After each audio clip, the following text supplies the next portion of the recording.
shift your mind back to the time of Abram. This is a story from that time. There were two cities. One city was called Sodom. One city was called Gomorrah. And these two cities fought together in a battle against 4 kings. And they lost that battle. And the 4 kings took all of the people, possessions, and food from the 2 cities and led them away.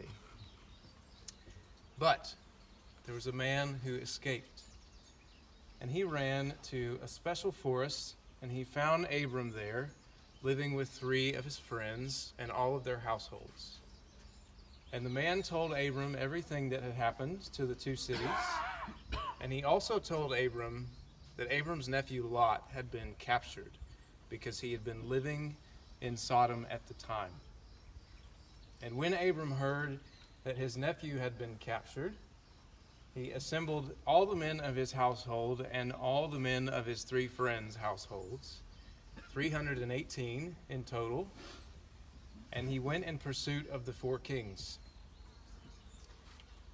And he pursued them north, and he came upon them at night. At night, he split his men into groups and surprise attacked them, and he won the battle, and he even pursued the men that escaped the battle farther north out of the country so that he was able to recover everything that had been captured from Sodom and Gomorrah. And he was also able to rescue his nephew Lot and bring him back to Sodom. And now after all of these events had taken place and everything was settled back down, the king of Sodom came out to meet Abram in a valley. And this valley was called the Valley of the Kings. And there was another king who came out to meet both of them. And this king was from a city called the City of Peace. And he was a priest to the Most High God. And this king brought with him bread and wine and gave them to Abram. And he blessed Abram and said, "May the Most High God, the possessor of heaven and earth, bless Abram. And may the Most High God, who has given Abram victory over his enemies, be praised."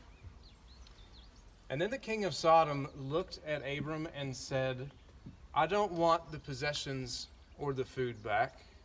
Only give me back my people." And Abram said,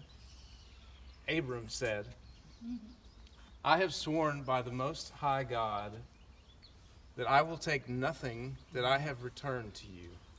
I will only take what my men have eaten, and this is so that you will not be able to say in the future, 'I have made Abram rich.' But you may give my 3 friends their share of what I have returned to you." This is a story from God's Word.